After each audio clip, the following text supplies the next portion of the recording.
Selamat siang untuk kita semua.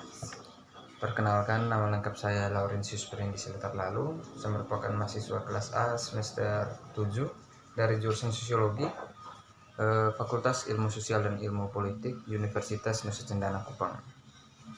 Pada kesempatan kali ini, dalam video yang kurang lebih berdurasi 10 menit ini, saya ingin men-sharing isi dari proposal penelitian yang sudah di ACC oleh ketua jurusan dengan judul Peran Yayasan Bambu Lestari Flores dalam mengurangi kesenjangan sosial di masyarakat Desa Ratogesa, Kecamatan Golewa, Kabupaten Ngada.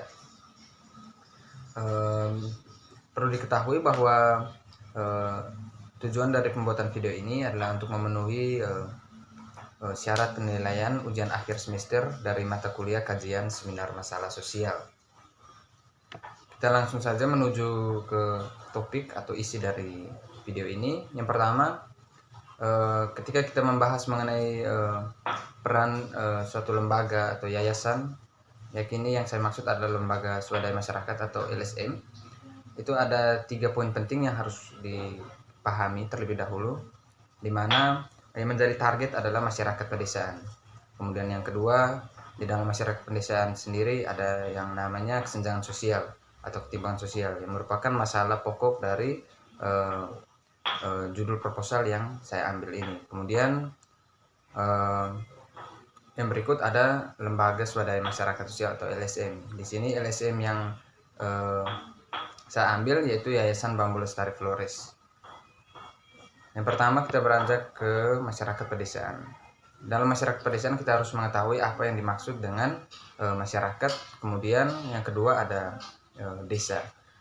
Masyarakat merupakan sekelompok manusia atau sekelompok individu atau kumpulan individu yang terjalin erat karena sistem tertentu atau tradisi tertentu, konvensi dan hukum tertentu yang sama serta mengarah pada kehidupan yang kolektif. Kemudian yang kedua merupakan desa. Desa adalah kesatuan masyarakat hukum yang memiliki batas-batas wilayah yang berwenang untuk mengatur dan mengurus kepentingan masyarakat setempat berdasarkan asal-usul adat istiadat yang diakui dan dihormati dalam sistem pemerintahan negara Kesatuan Republik Indonesia. Kemudian apa yang dimaksud dengan masyarakat pedesaan sendiri? Masyarakat pedesaan ialah masyarakat yang umumnya masih memegang nilai kultural, kebudayaan, dan juga adat istiadat yang diwariskan oleh para leluhur. Masyarakat pedesaan ini masih sulit berkembang dikarenakan terikat oleh budaya yang telah diwariskan, sehingga sulit menerima perubahan. Namun dalam masyarakat pedesaan memiliki sifat yang gotong royong yang menjadi karakteristik umum atau menjadi ciri khas umum masyarakat pedesaan dalam hidup bermasyarakat. Kemudian ada ciri-ciri dari masyarakat pedesaan. Yang pertama, kehidupan masyarakat pedesaan masih memegang tinggi nilai keleluhuran, keagamaan, dan juga kebudayaan. Kemudian yang kedua, masyarakat pedesaan seringkali hidup berdampingan dan bergotong royong daripada hidup individualisme. Kemudian yang ketiga, ada masyarakat pedesaan cenderung susah untuk menerima hal baru atau perubahan baru. Ini diakibatkan oleh karena terikat dari sistem budaya yang ada di masyarakat pedesaan tersebut. Kemudian masyarakat pedesaan masih hidup bergantung sepenuhnya pada hasil alam atau laut. Di sini masyarakat pedesaan hidupnya atau mata pencarian yang paling sering ditemukan yaitu sebagai petani dan nelayan di masyarakat pedesaan di pesisir pantai. Kemudian fasilitas-fasilitas yang masih jarang terdapat di pedesaan. Fasilitas-fasilitas umum ini lebih banyak terfokuskan atau pembangunan yang lebih banyak difokuskan ke perkotaan atau masyarakat perkotaan dibandingkan di desa. Kemudian kita beranjak ke kesenjangan sosial. Kesenjangan sosial bermula adanya di masyarakat pedesaan. Kesenjangan sosial ini merupakan sebuah keadaan yang tidak seimbang yang ada di masyarakat, misalnya si kaya dan si miskin. Angka kemiskinan di Indonesia masih sangat tinggi. Kemudian kesenjangan sosial sering dikaitkan dengan adanya perbedaan yang nyata dari segi finansial masyarakat yang mencakup kekayaan harta, kekayaan barang dan jasa, dan lainnya. Adanya kesenjangan sosial ekonomi di masyarakat dapat dilihat dari keberadaan peluang dan manfaat yang tidak sama untuk posisi sosial yang berbeda di dalam masyarakat. Kesenjangan sosial ini sangat berkaitan erat dengan masyarakat pedesaan, di mana adanya sistem kasta atau kelas-kelas sosial yang terdapat di dalam masyarakat pedesaan. Contohnya eh, para tuan tanah, kemudian orang-orang yang memiliki status sosial dengan status pendidikan yang lebih di atas atau lebih tinggi dibandingkan dengan para masyarakat lain yang memiliki status sosial di bawahnya. Kemudian disinilah dapat dilihat bahwa kesenjangan-kesenjangan sosial sering muncul atau sering berada di masyarakat pedesaan. Kemudian kita beranjak ke lembaga swadaya masyarakat.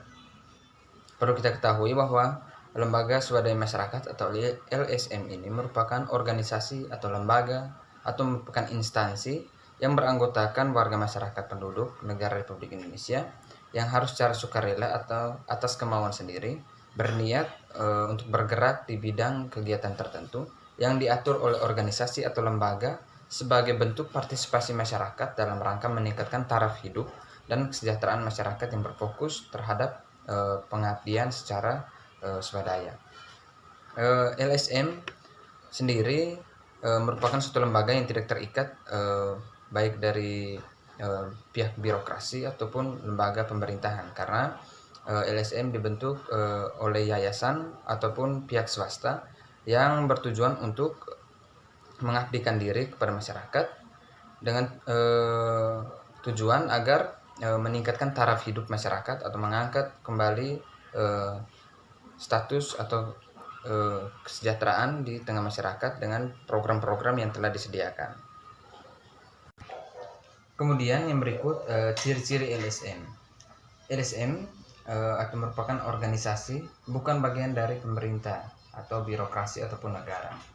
LSM didirikan oleh perorangan dengan tujuan untuk meningkatkan taraf hidup masyarakat, terutama masyarakat kecil yang hidupnya di pedesaan. Kemudian yang kedua, dalam melakukan kegiatan atau aktivitas tidak bertujuan untuk mendapatkan sebuah keuntungan.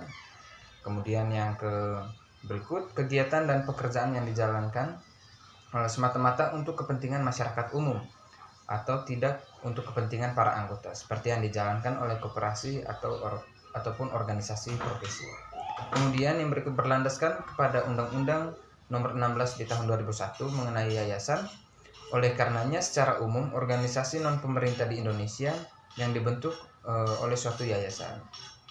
Artinya LSM ini dibentuk oleh suatu yayasan yang bersifat tidak terikat oleh birokrasi ataupun pihak pemerintah maupun negara.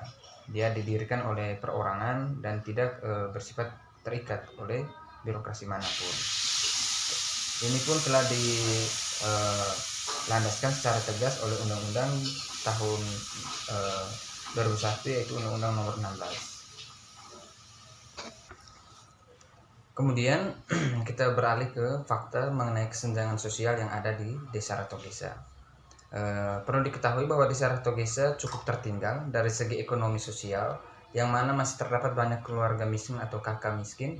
Kemudian kesenjangan sosial yang didominasi oleh pihak-pihak atau orang-orang tertentu yang memiliki kelas sosial menengah ke atas. Kemudian pembangunan dan peningkatan taraf hidup dari segi ekonomi maupun sosial yang merupakan program dari pemerintah tidak merata terdapat di Desa Ratogesa. Artinya tidak semua warga Desa Ratogesa itu mendapat pembangunan atau peningkatan taraf hidup yang merupakan program dari pemerintah ini dijalankan secara utuh di Desa Ratogesa, sehingga banyak sekali masyarakat yang masih tergolong sebagai keluarga miskin di sana. Kemudian dengan hadirnya Yayasan Bambu Lestari Flores yang ada di Desa Ratogesa ini setidaknya mampu mengangkat nilai ekonomis dari masyarakat tersebut. Perlu diketahui bahwa di Desa Ratogesa sendiri memiliki kekayaan alam yang berupa bambu, sehingga Yayasan Bambu Flores ini mereka mengangkat taraf ekonomi masyarakat setempat dengan bagaimana cara mengelola bambu yang ada di sana, dengan pembudidayaan, kemudian sampai dengan kerajinan, sehingga terakhir itu diekspor untuk diperjualbelikan, sehingga setidaknya mengangkat atau menghasilkan nilai ekonomis di masyarakat Desa Ratogesa tersebut. Sehingga saya di sini sendiri tertarik untuk mencoba untuk meneliti tentang bagaimana peran Yayasan Bambu Lestari Flores ini mengangkat atau mengurangi nilai kesenjangan sosial yang ada di masyarakat desa Ratu Gesa oleh karena pembangunan atau peningkatan taraf hidup yang mana program dari pemerintah ini tidak dijalankan dengan baik atau tidak merata sampai ke seluruh masyarakat desa tersebut, sehingga saya ingin melakukan penelitian untuk turun langsung ke desa Ratu Gesa untuk melihat bagaimana perkembangan Yayasan Bambu Lestari Flores ini dalam mengurangi kesenjangan sosial yang ada di desa Ratu Gesa tersebut. Mungkin ini saja yang bisa saya sharing melalui video ini. Jika ada kesalahan kata ataupun bahasa yang saya ucapkan, saya mohon maaf. Atas kekurangan yang ada dalam video ini, saya ucapkan lagi mohon maaf. Sekian dan terima kasih. Semoga Tuhan memberkati.